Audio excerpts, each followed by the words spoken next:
There are 7 billion of us in the world today, and we're facing some huge problems. But talk doesn't help someone out of poverty. Awareness doesn't reduce pollution or grow food or heal the sick. That takes doing. The solutions are here. Great inventions that generate clean energy, that make fresh water, that improve our health. This is the story of what we've been doing. I'm Manoj Bhargav, the founder of 5 Hour Energy. Have you seen this little bottle by the cash register? 5 hours. That's a weird amount of time. But I can't drink any more than this. I don't have the energy. Top 10 Rick Perry excuses. I had a 5-hour energy drink 6 hours before the debate. I have this idea for this drink. Within 2 months, we had it on shelves. When it was growing bigger and bigger, and all of a sudden, it became one of the largest consumer products in the world. 5 Hour Energy. Sales got up 12%. It sold over $1.5 billion. 90% of the market share. It's cracked the Forbes billionaire list.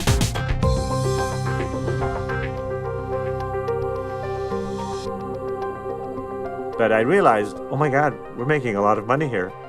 What do I do with this?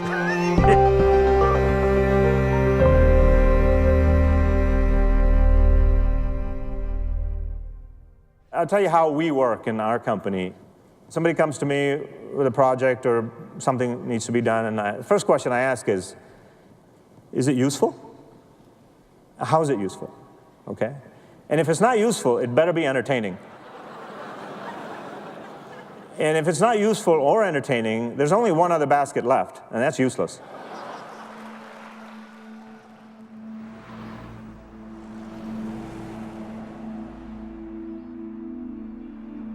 Five hours is a lot of things for me because it's also the enabler that gives us an opportunity to do things that other people can't do. This was our first building, which is really more 5 Hour Energy. And then we bought this whole thing. Now we have 10 buildings and 25 acres. One of the buildings out of the 10 buildings is an invention shop, which is called Stage 2.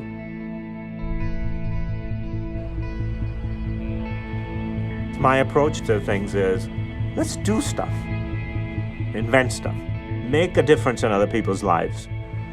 Stage 2 works in the area of water, power, health.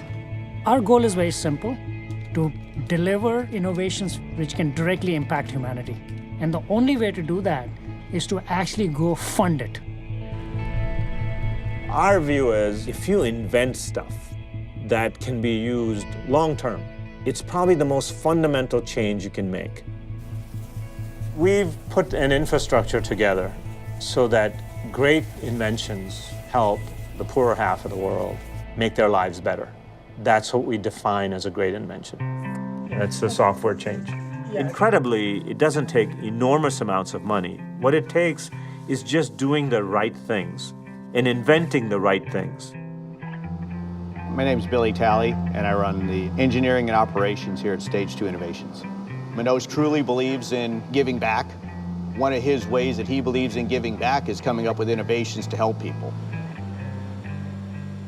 Stage 2 is filled with tinkerers, guys that in their garage, they don't have cars, they have stuff they're building. You should see how I got hired. I had actually built a nail gun powered pogo stick, and they thought I'd fit the job well. And these guys are in heaven. I mean, I think they would work there if I didn't pay them. All right, cool. When Billy first came to us, I said, Billy, whatever you want to buy, go buy it. I think he was in shock because you never tell a guy who likes tools he can buy whatever tools he wants. We have a very, very well-equipped shop here. There's not much we can't build ourselves. Manoj has expressed many times, if it doesn't make a big difference, find something else to do. Life is too short to spend it doing things that don't have a real impact. We're here to make a difference. If you want to do something for the poor half of the world, be here. If it doesn't make us money, but it really changes the lives of people, we're still going to do it. We have the wherewithal to make it a usable product so that people throughout the world can use it. We strive to be fast to failure. We're going to take something and we're going to run as fast as we can and do what we have to do so we can determine whether we're going to go forward or we're not. These are items that we want to bring out on a large scale that he truly believes in. In order to make this, if we didn't have this shop, it'd be weeks out. Now, these guys can program it and make it probably in a day. That part is really, really important. We just concentrate on those things that are going to be incredibly useful. And if you come up with something cool that's not, we don't do it. I have no interest. I don't want to be cool. I'm never going to be cool. So that's long gone. My job, I think, is to make complex simple, whereas it seems the consultant's job is to make simple complicated. We use some experts and consultants sometime, and usually when a science guy says it can't be done, to me that's validation that it can. So it's a different, because we define stuff, like expert. What's an expert? Expert is someone who knows everything that was. He's really good at what was.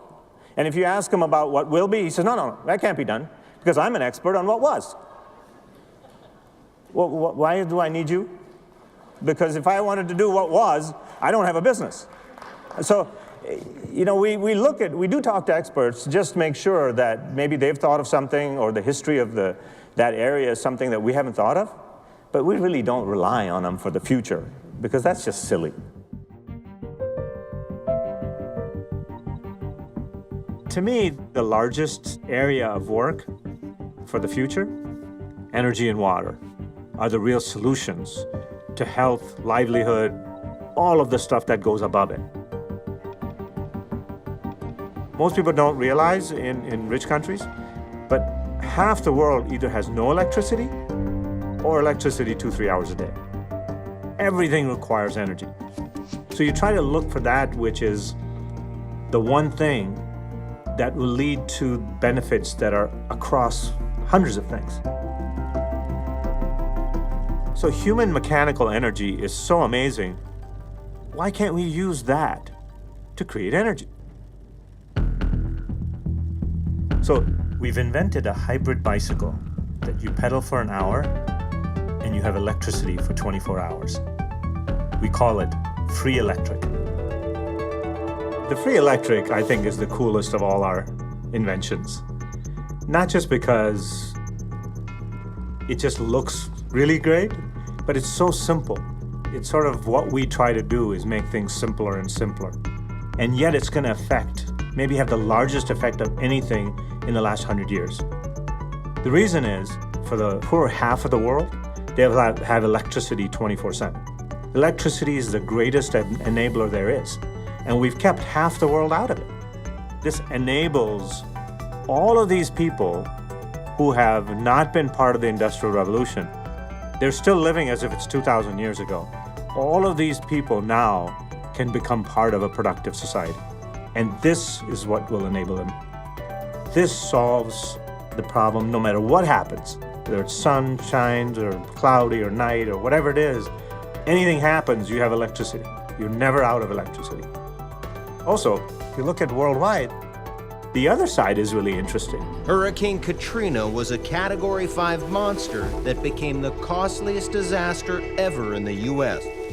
If a disaster happens, if Katrina hits or some big storm hits, and we've all been through where you had no electricity, the one thing you don't want, you want your cell phone to be always available. You don't want to be out of touch, and you don't want to be in the dark. The worst is being without a cell phone and in the dark. So you're alone in the dark. With this, it can never happen. What people normally do is they'll get a generator, diesel generator. But the problem with the diesel generator is when disaster hits, there's no diesel available. You have this, you will never run out of electricity. And you never generate any pollution. So half the world is not going to generate pollution in their homes. So if you pump for an hour, you're keeping maybe a pound of CO2 out of the air. Right now, we're pumping about 25 billion pounds of matter up in the air every year. And you figure sometime that's going to make a difference? Every year? So what this does is you have electricity for all these people, and it's mechanical. You work for an hour, you have electricity for 24 hours. The only side effect is you get stronger and healthier. There is no other side effect to that. That's the ideal invention. That's why simple stuff is the greatest, because it impacts everything and it doesn't have unintended consequences.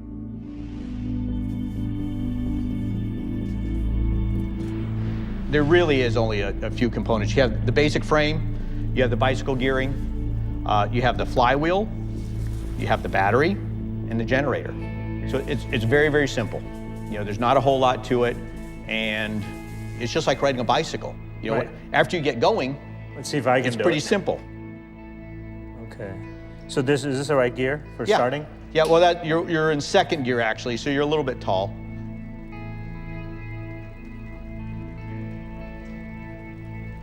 So it's like driving your car away in second gear. Well, actually, I can see it there. That's a better. You lean back. Yes, that's the whole part about the reclining Well, side that's of pretty it. cool.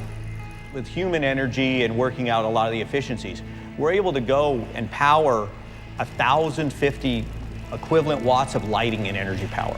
That's like being able to power 10 100-watt light bulbs. I mean, it's a lot of light.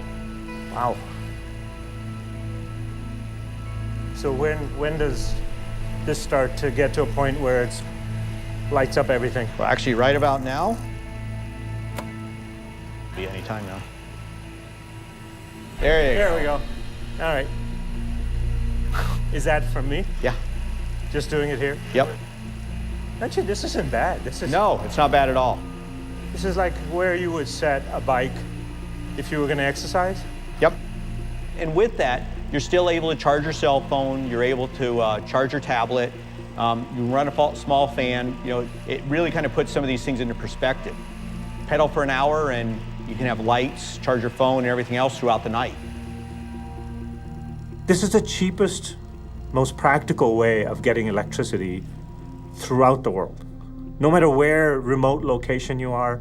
So now all of a sudden, all this whole economy of all of these poor that were not contributing anything to their outside world, now they're all bringing it up. All of a sudden, they're on the internet. You know, they're getting information on all of a sudden they're getting educated. So the real thing is to get the poor out of their poverty. And one of the basics is energy. I mean, think about it. The poor half stay the poor half because they have no power. They have no energy. That's one of the most fundamental things. That and water. Those are the two biggest things that poor person really needs. Somebody asked me, in the interview, I said, what does an entrepreneur really need? So I said, they only need two things: common sense and a sense of urgency. That's it. And they asked me, who should we learn this stuff for? And my answer was, from your mom. Because she's probably done more management than your MBA professor. You know. Because she's got a budget, she's got all these kids running around, hard to manage. All of this thing has to be done every day, 7 days a week. Now that's work. That's hard work. That's learning on the job.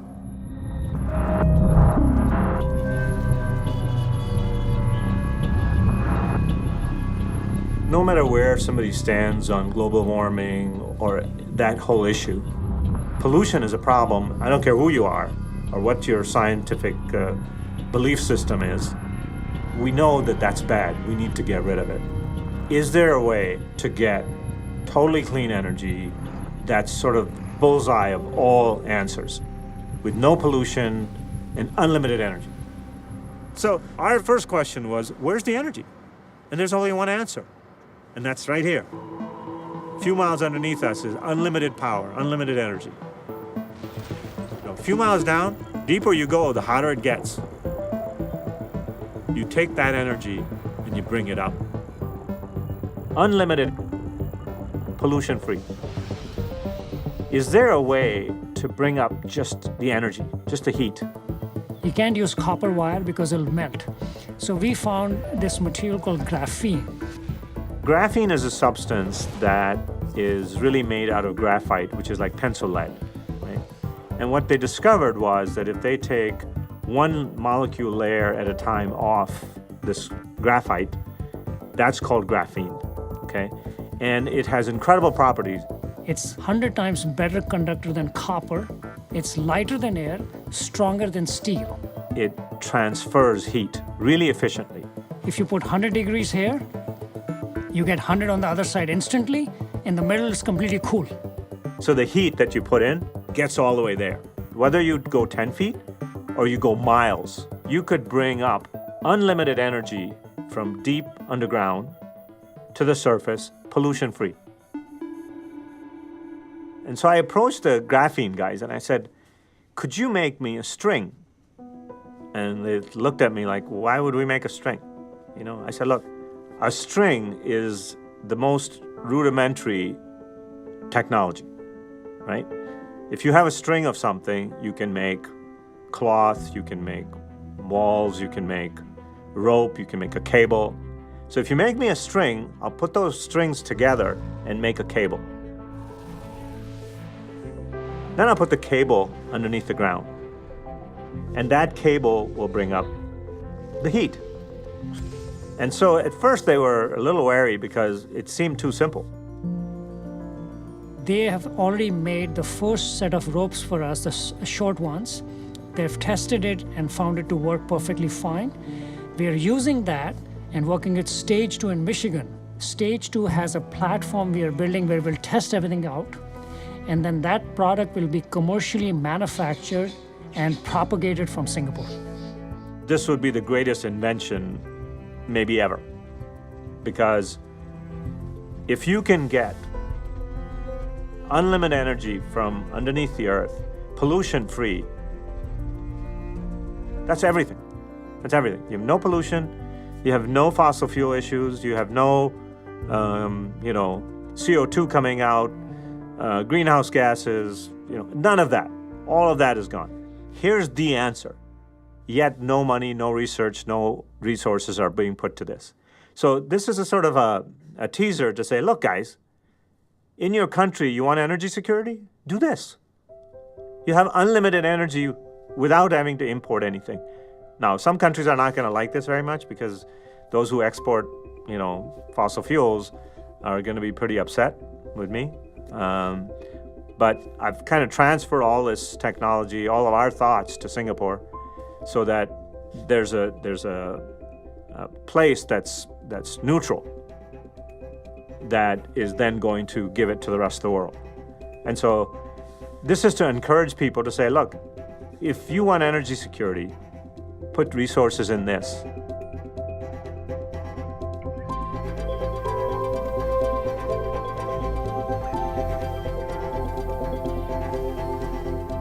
Energy is the great equalizer. If energy was plentiful, the poor wouldn't be poor.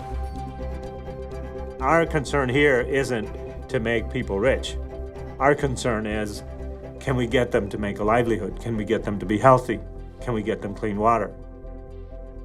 If you can get it to that level for the people that don't have it, that's an enormous benefit.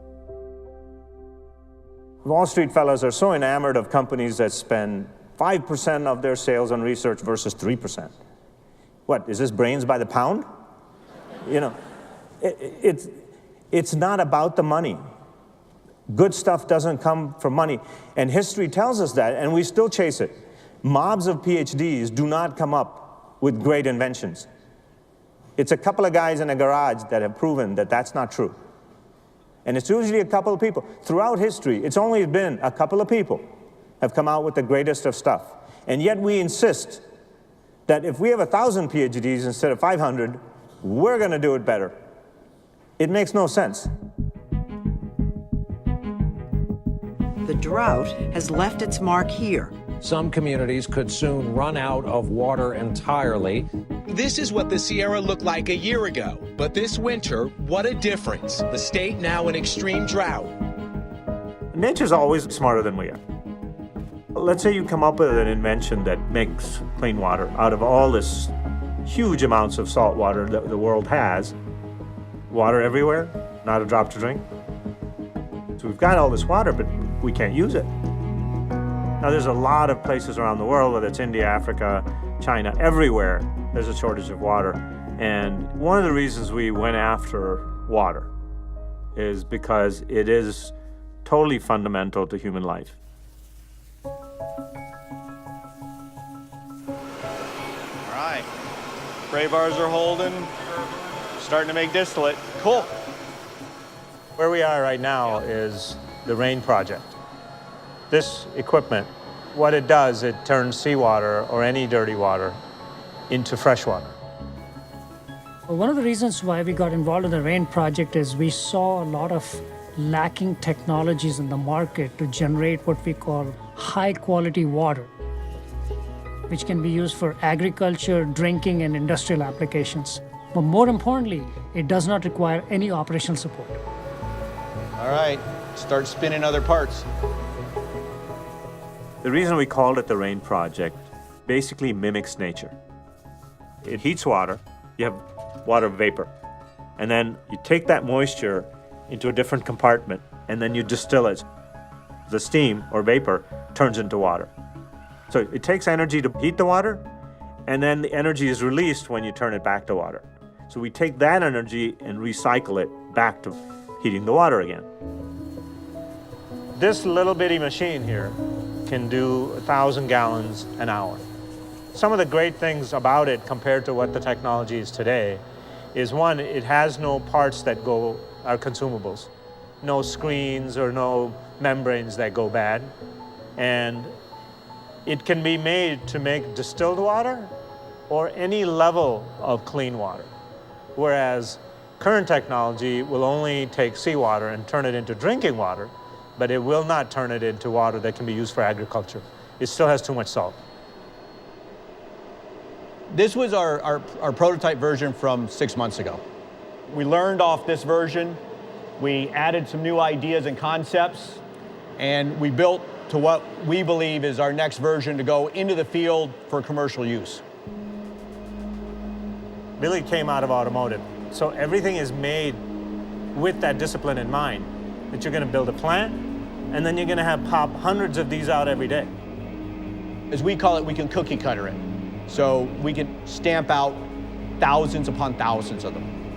The world's requirements are staggering, so you need to be able to build thousands of these, instead of one plant that takes 15 years to build. We don't have the time for that. We're able to take, seawater, undrinkable, unusable for anything, and turn it into complete drinking water, literally in a matter of minutes. And the beauty is, it's a very self-contained system. You don't need a lot of infrastructure to do it. If you move something in a modular basis, you need the hoses to hook up for the water, a couple of tanks to collect the water, and electricity to run it. So it's very easy and modular system to be able to put in anywhere in the world. And when you're done, you have lovely, fresh, clean water. It's warm enough to make tea right now, but good, fresh, ready to go. Great. How is it? It's good. It's good distilled water. This water right here is probably at a level almost to pharmaceutical grade water. Wow. And that's one of the other beauties is we can raise or lower what the level we want to. But this is very, very, very pure water right now. From fresh, clean water comes food, comes livelihood for farmers, comes health. This is the first time exceptional drought has ever been declared in California. These before and after pictures show where water levels should be and where they are today. Whether you're rich or poor, it doesn't matter. If you don't have water, you have to move or die. That's going to happen across the world. We have to work on water. There's no choice. So in California, right now they're not looking at it. Nobody wants to say it. But if you don't get water, if you don't solve this problem, California becomes a desert. Now we're looking at it and saying, instead of one big desalination piece of equipment, you have a farm of these. It can either be put on the shore next to the ocean, or you create this barge which has a lot of units on it. So a barge can maybe produce somewhere between 15 and 20 million gallons a day. Right? And why, the question would be, why on a barge? Well, the simple answer is that's where the water is. So let's say you put it a couple miles offshore, you have this barge which has a short height because the equipment is underneath. And the reason it's underneath is because the water will just flow into it. And so you don't have to pump water in. So it flows in, doesn't kill the wildlife. You can then pipe the fresh water either on floating pipes to the land, or you can put it in tankers and bring it to land. So we're thinking of things like if you had 100 or 200 barges, let's say off Southern California's coast, all the shortfall of Southern California would be covered. And the advantage of that is that if people at that point say, well, we don't like you being there, then you say, okay, see ya, we'll go to the next place. So the answers have to be lower in energy, then it needs to be able to be made in massive scale, and then it also has to go past political issues. All of those are real problems. And so this project, what it does is say, okay, with this, if you have thousands of barges throughout the world, we can address the needs of, ridiculous amounts of people. And in the end, we're going to have to do that in order to take care of the 7, 8, 9 billion people that are going to end up on Earth. So that's a project that's, for us, is a big deal. We have what's called the Prime Directive, which is, if you've ever seen Star Trek, there's a Prime Directive. And the Prime Directive in our company is no aggravation. Okay, nobody gets to give us aggravation. Whether it's customers, vendors, employees. If you aggravate, you gotta go. It's that simple. And it's really business. Because usually it's the 1%, some customer that's got 1% of your business, and he's driving you nuts. And he's taking up 80% of your head. How is that business? So aggravation is the largest cost in business. My work is my hobby. I don't really do work because I have to. I actually like it. It's my basketball and football. So much fun. I just tried 4 different new flavors of 5-hour. Yeah. I can go from one, all of a sudden doing charity to doing technical to doing 5-hour flavor. I have to switch from company to company within minutes. I don't think he would be Manoj if he wasn't doing a lot of things at one time. It's how he thrives. I want a Jetson suitcase. Oh, wow. Yeah, good luck with that. We could do that. Okay. Ready? Yeah.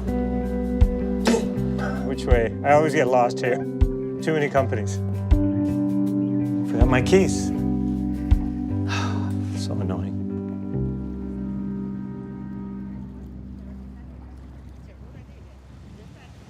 And then look at that. More fancy. Yeah. And we have to tell you a joke about Capella, but we'll let you know. This is specially for you. Oh, God. This is just to annoy me. This is to give me aggravation. Let me give you a quick 50-cent tour. And then okay, yeah. So this is about 3 times the size we had. Okay.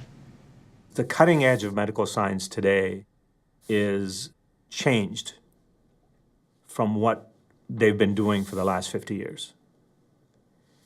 For the last 50 years, what they've been doing is saying, okay, here's a disease, let's kill it.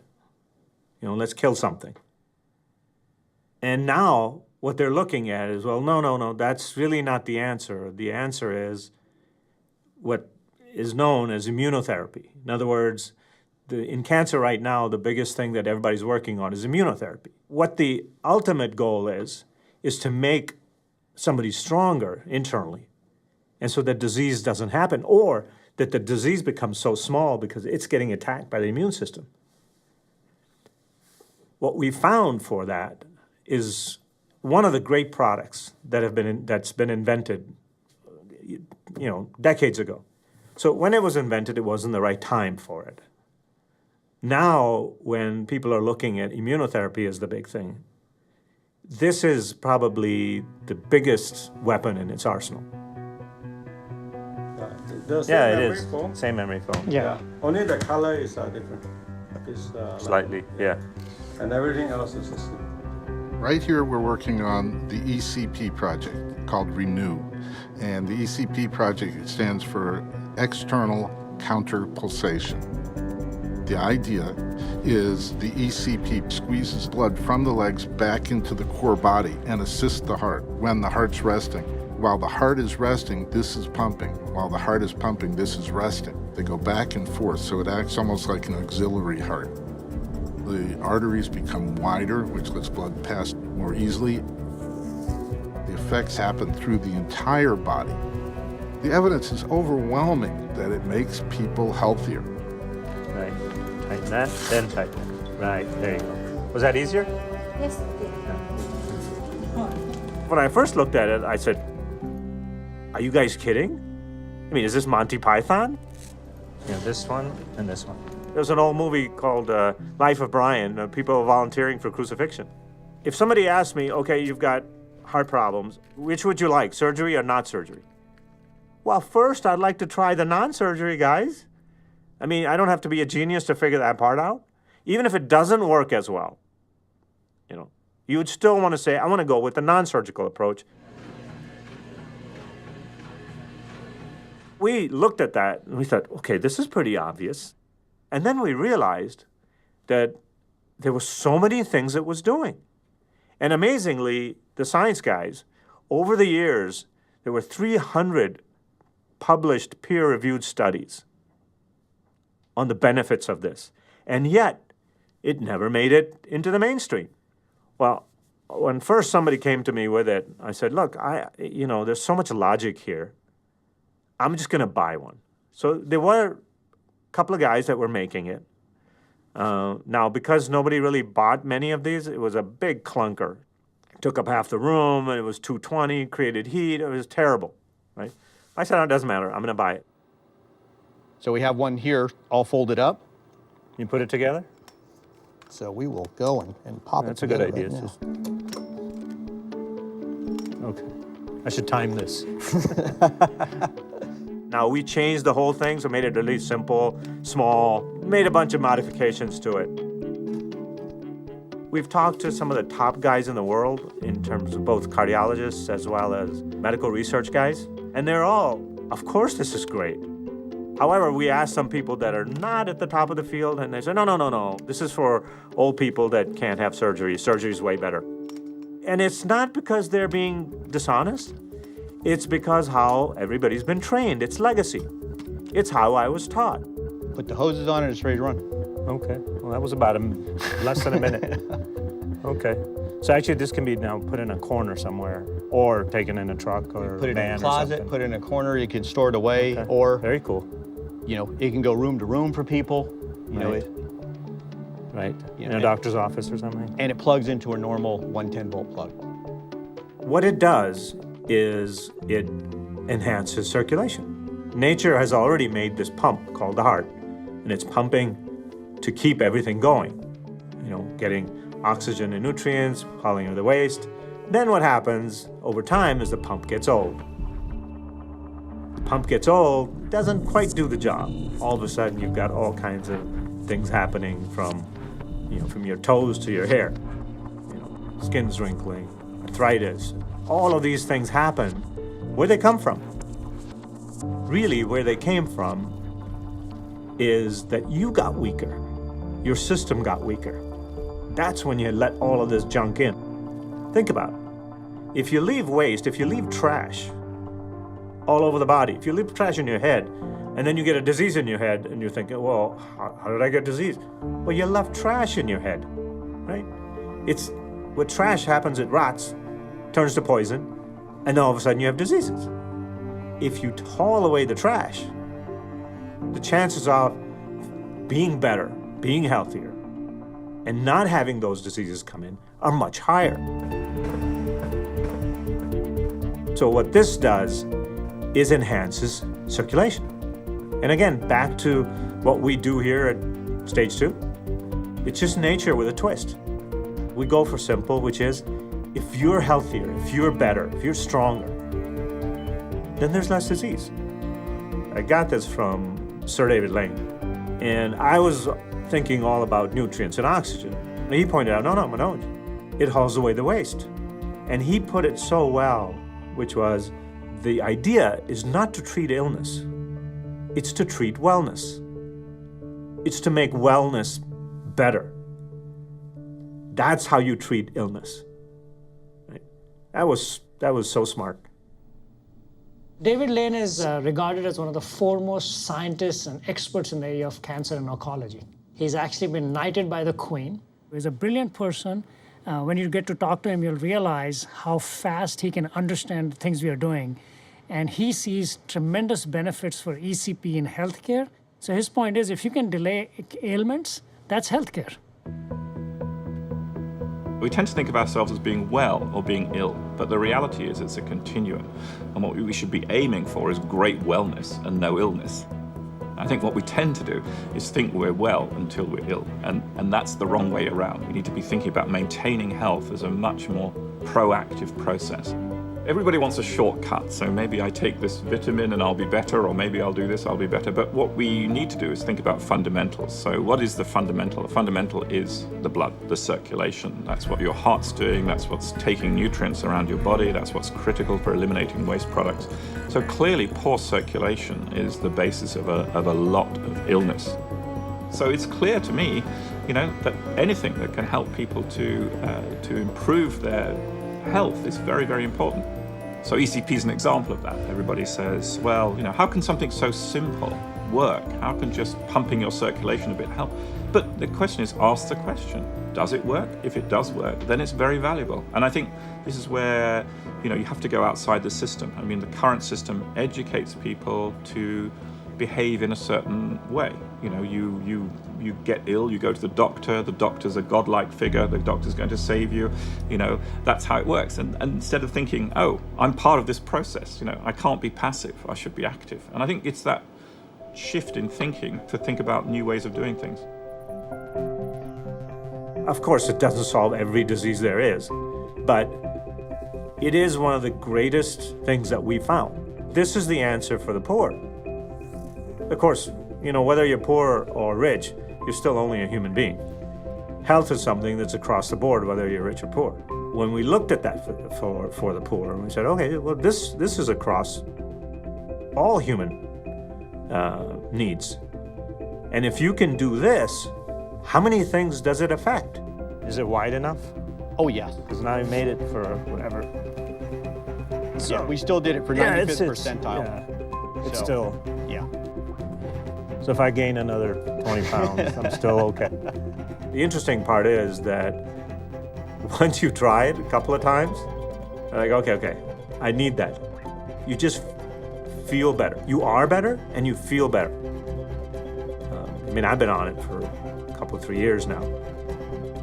And my son says, in 30 years, I'll be 50 and you'll be 40. so the effects have been remarkable. And so I said, okay, if I'm going to use it, then I need to get that benefit out to everyone. And we're going to impact health in a way that no medicine can do it. We have our own jargon to some extent. Like, for example, somebody comes to me with a project or a product that we're going to go sell or some project. I ask them, is it slam dunk? And no, it's really good. I said, no, is it slam dunk? So, but it's a good product. And what it does is it totally clarifies their mind that, oh no, it's not slam dunk. Then I say, well, why are we going to do it?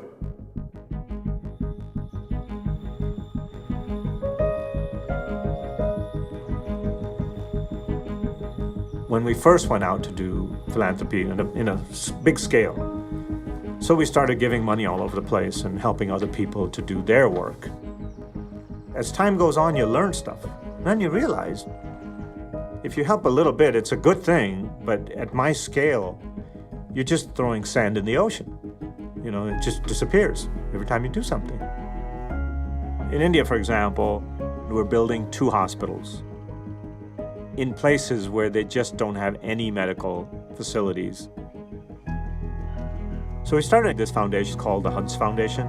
We invent stuff here, and then the Hunts Foundation is going to be the one to distribute all of these things which are non-existent there. So as it grows, your responsibility grows, but also what you affect grows.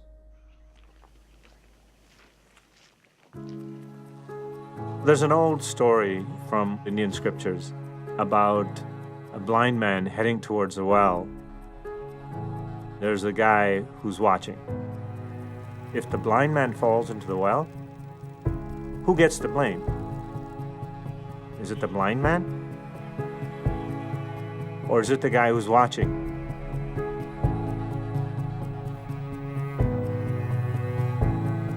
Our approach to philanthropy, there has to be meaning. I mean, the question for us was this: how can we make a sizable difference to alleviate human suffering? Who's got the technology for this? Who can make this happen? Manoj is driven by the fact that work is never done. What it shows is that a single person with a small team can actually affect close to 5 million people. So it doesn't take much to then go and say, how do I help the remaining 500 million?